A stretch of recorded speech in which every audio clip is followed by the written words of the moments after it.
Hello everyone, welcome back to my YouTube channel and Facebook page Education Hub BD. পেসকে related সর্বশেষ update এবং authentic নিউজটি আপনি যদি পেতে চান তাহলে অবশ্যই ইউটিউব চ্যানেলটি সাবস্ক্রাইব করবেন। আপনার একটি সাবস্ক্রাইব করায় আমার অনেক অনুপ্রেরণা যোগাবে। আমি চেষ্টা করি পেসকে রিলেটেড প্রত্যেক দিনের যে অথেন্টিক নিউজটি পাই সেটি আপনাদের কাছে পৌঁছে দেওয়ার। তাই বলবো যে কেউ দেরি করবেন না।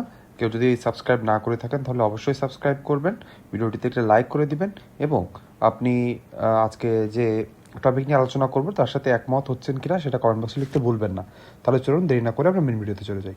আমরা মেন ভিডিওতে চলে এসেছি। আজকের টপিকটি হলো পে স্কেল চাকরিজীবীদের ডেডলাইন 30 নভেম্বর, কমিশনের সময় 14 ফেব্রুয়ারি পর্যন্ত। আমরা এখন দেখে নিই টপিকগুলো। সরকারি চাকরিজীবীদের আলটিমেটাম। নবম পে স্কেল বাস্তবায়নের দাবিতে সরকারি চাকরিজীবীরা 30 নভেম্বরের মধ্যে পে কমিশনের সুপারিশ চূড়ান্ত করার সময়সীমা নির্ধারণ করেছেন। তার মানে আপনারা সকলে জানেন যে আমাদের অন্তর্বর্তীকালীন সরকারি অর্থ উপদেষ্টা ডক্টর সালেউদ্দিন আহমেদ তিনি তার একটি বক্তব্যে তিনি বলেছেন যে পে স্কেল নিয়ে চূড়ান্ত সিদ্ধান্ত কিন্তু অন্তর্বর্তীকালীন সরকার নিবে না। সেই সিদ্ধান্তটি তারা দিবে পরবর্তী যে নির্বাচনের মাধ্যমে যে সরকার আসবে দেশে তাদের কাছে। এই ঘোষণা দেওয়ার পর থেকে সরকারি চাকরিজীবীদের মনে অনেক ক্ষোভ দেখা দিয়েছে। তারা আশায় বুক বেঁধেছিলেন যে যেহেতু বৈষম্য দূরীকরণের জন্যই কিন্তু আমাদের অন্তর্বর্তীকালীন সরকাররা এসেছে, তারা যেহেতু একটি মহৎ উদ্দেশ্যের সাধনের জন্য এই কাজটি হাতে নিয়েছেন, তারা এই কাজটি শেষ করে যাবেন এবং অন্তর্বর্তীকালীন সরকারের অনেক উপদেষ্টাদের মুখেও শোনা যাচ্ছিল যে তারা জানুয়ারি মাসেই এই পে স্কেলটি চূড়ান্তভাবে এটা তারা সফলভাবে তারা এটি সকল সরকারি চাকরিজীবীদের দিয়েই তারপরে নির্বাচনটি দিবেন। কিন্তু হঠাৎ করে আমাদের অন্তর্বর্তীকালীন সরকারের অর্থ উপদেষ্টার এমন দ্বিমুখী বক্তব্যে সরকারি চাকরিজীবীরা কিন্তু মর্মাহত হয়েছেন। তাই আমাদের সরকারি চাকরিজীবীদের যে ফোরাম আছে তারা কিন্তু বলে দিয়েছে যে 30 নভেম্বরের ভিতরেই পে কমিশনের চূড়ান্ত সুপারিশটা অবশ্যই দিতে হবে, তা নাহলে কিন্তু আন্দোলনের ডাক আসবে।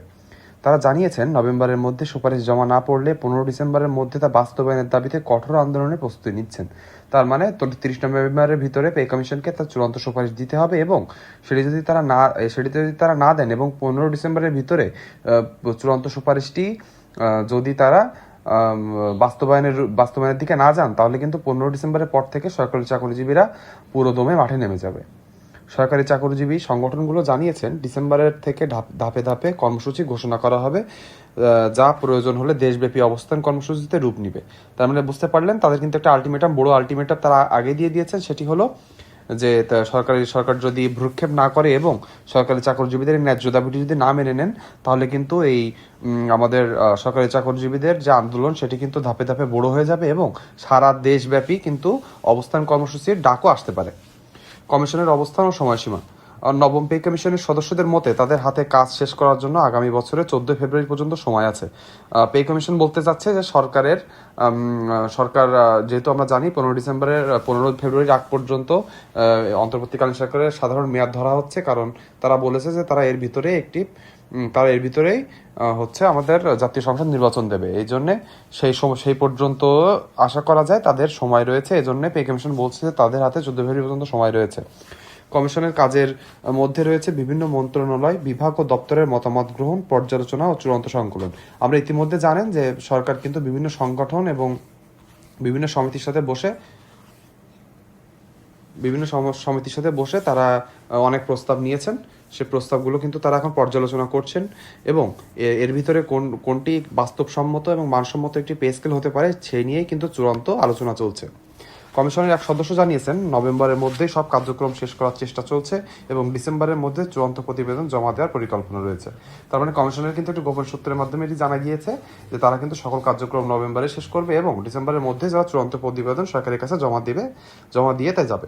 তারপরে হচ্ছে তবে কমিশনের আনুষ্ঠানিক মেয়াদ শেষ হবে 14 ফেব্রুয়ারি 2026-এ, তাই এই সময়ের মধ্যে তারা সরকারকে পূর্ণাঙ্গ রিপোর্ট দিবে। অর্থ উপদেষ্টার মন্তব্য। অর্থ উপদেষ্টা ডক্টর সালেউদ্দিন আহমেদ সচিবালয়ে এক সংবাদ সম্মেলনে বলেছেন কমিশনের রিপোর্ট জমা পড়ার পর সেটি যাচাই বাছাই, রিকনসিলেশন ও প্রশাসনিক প্রক্রিয়া সম্পন্ন করতে সময় লাগবে। সচিব কমিটি ও জনপ্রশাসন মন্ত্রণালয় রিপোর্ট পর্যালোচনা করবে। তিনি ইঙ্গিত দিয়েছেন বর্তমান অন্তর্বর্তী সরকারের মেয়াদে রিপোর্ট বাস্তবায়ন নাও হতে পারে, তবে তারা একটি ফ্রেমওয়ার্ক তৈরি করে রেখে যাবেন, যাতে পরবর্তী সরকারের সহজে তা বাস্তবায়ন করতে পারে। তার মানে অন্তর্বর্তীকালীন সরকারের উপদেষ্টা কিন্তু তিনি একটি ইঙ্গিত দিলেন, সেটি হলো তারা একটি কাঠামো তৈরি করে দিয়ে যাবে, যাতে নতুন যে সরকার আসবে তাকে আসলে নতুন করে কমিশন গঠন করতে না হয়, নতুন করে বিভিন্ন প্রস্তাবনা এবং কালক্ষেপণ না করতে হয়, তারা সকল কার্যক্রম করে দিয়ে যাবেন এবং নতুন সরকার অর্থাৎ রাজনৈতিক সরকার এসে তাদের অর্থের যোগান আছে কিনা এটি দেখে নতুন পে স্কেলটি যাতে দিয়ে দিতে পারেন। চাকরিজীবীদের দাবি ও ক্ষোভ। বিভিন্ন সংগঠনের নেতারা অভিযোগ করছেন পে কমিশনের কাজ অযথা দীর্ঘায়িত হচ্ছে, যার ফলে চাকরিজীবীরা অনিশ্চয়তার মধ্যে পড়েছেন। দ্রব্যমূল্যের ঊর্ধ্বগতি ও জীবনযাত্রার ব্যয় বেড়ে যায়, তারা দ্রুত নতুন বেতন কাঠামো প্রণয়ন ও বাস্তবায়নের দাবি জানাচ্ছে। আপনারা সকলে জানেন বাংলাদেশে এখন মুদ্রাস্ফীতির পরিমাণ কত ভয়াবহ। বিশেষ করে বিগত কয়েক বছরে জিনিসপত্রের দাম প্রায় 3-4 গুণ হয়ে গিয়েছে। সেখানে সরকারি চাকরিজীবীরা 2015 সালের এক পে স্কেল নিয়ে এখনও টেনে যাচ্ছেন। তাদের কিন্তু বৈষম্য তাদের কাছ থেকে এখনও দূরে যায়নি। তাই এই বৈষম্য যেন তাড়াতাড়ি দূর করা হয়, ভালো একটি পে স্কেল দিয়ে সরকারি চাকরিজীবীদের অর্থকষ্ট যেন দূর করা হয়, এটি সকলের দাবি। সরকারি সংগঠনগুলো বলছে কমিশনের অতিরিক্ত সময় না দিয়ে দ্রুত কাজ শেষ করতে হবে এবং সরকারের উপরে চাপ অব্যাহত থাকবে। তার মানে যে সকল সংগঠনগুলো সরকারি চাকরিজীবীদের অধিকার আদায়ের জন্য কাজ করে থাকে তারা কিন্তু বলেছে যে পে কমিশনের কাজ প্রায় শেষ, তারা এখন অযথা কালক্ষেপণ করছে এবং এই কাজটি তাড়াতাড়ি শেষ করে সরকারের উপরে চাপ দিতে হবে, যাতে সরকার খুবই তাড়াতাড়ি ন্যায্য একটি পে স্কেল দিতে পারে। চাকরিজীবী নেতাদের বক্তব্য। সচিবালয় কর্মকর্তা কর্মচারী সংযুক্ত পরিষদের সভাপতি বদিউল কবির বলেছেন, যেহেতু অন্তর্বর্তী সরকারি নবম পে কমিশন গঠন করেছে, তাই এই সরকারকে নতুন পে স্কেল দিতে হবে। তিনি আরও জানান, 30 নভেম্বরের মধ্যে কমিশন সুপারিশ না দিলে কমিশনের উপর চাপ বাড়ানো হবে এবং বৃহত্তর আন্দোলনের কর্মসূচি ইঙ্গিত দিয়েছেন। তার মানে বুঝতে পারলেন সরকারি চাকরিজীবীরা কিন্তু আন্দোলনের জন্য প্রস্তুত আছেন। যদি সরকার সোজা কথায় না শোনে এবং সরকারি চাকরিজীবীদের ভাগ্য নিয়ে টানাটানি করে, তাহলে কিন্তু সরকারি চাকরিজীবীরা তার উচিত জবাব দিবে। সেটা কিন্তু হবে রাজপথে নেমে, সেটা কিন্তু অনেক খারাপ হবে। তাই বলবো সরকার আমাদের অন্তর্বর্তীকালীন সরকার এই বিষয়টি যেন গুরুত্ব সহকারে দেখেন এবং চেষ্টা করেন যেন 2026 সালে জানুয়ারি মাস থেকে নতুন পে স্কেলটি বাস্তবায়ন করা যায়। কমিশনের অগ্রগতি। নবম পে স্কেল সূত্রে জানা গেছে, সরকারি চাকরিজীবীদের বেতন কাঠামো পূর্ণ নির্ধারণের কাজ প্রায় শেষ পর্যায়ে। বিভিন্ন মন্ত্রণালয় ও দপ্তরের মতামত গ্রহণ শেষে এবং এখন চূড়ান্ত সংকলনের কাজ চলছে। কমিশনের চেয়ারম্যান ডক্টর খন্দকার আনোয়ারুল ইসলাম, যিনি অর্থ বিভাগের সাবেক সিনিয়র সচিব, কমিশনকে 1 বছরের মধ্যে প্রতিবেদন জমা দেওয়ার নির্দেশ দেওয়া হয়েছিল। চাকরিজীবীদের প্রত্যাশা ও মূল দাবি। নতুন পে স্কেলে মুদ্রাস্ফীতির সঙ্গে সামঞ্জস্য রেখে বেতন বৃদ্ধি করতে হবে, এটা কিন্তু প্রধান দাবি সরকারি চাকরিজীবীদের। গ্রেড সংখ্যা কমানো এবং ভাতা পুনর্গঠন ও সমন্বয় করতে হবে। আপনারা জানেন যে আমাদের যেহেতু এখন 20টা গ্রেড রয়েছে, এর ভিতরে কিন্তু রন্ধ্রে বৈষম্য রয়েছে। এই বৈষম্য দূর করতে হলে অবশ্যই গ্রেড কমাতে হবে। গ্রেড যেন 12টির থেকে কম করা হয়, এটি আমাদের আশা থাকবে। হাউস রেন্ট, মেডিকেল, ট্রান্সপোর্ট ও শিক্ষা ভাতা বাড়ানোর দাবি রয়েছে। আপনারা জানেন এগুলো কত নগণ্য পরিমাণে রয়েছে, সেগুলোকে বাড়িয়ে এখন মুদ্রাস্ফীতির সাথে মানানসই করতে হবে।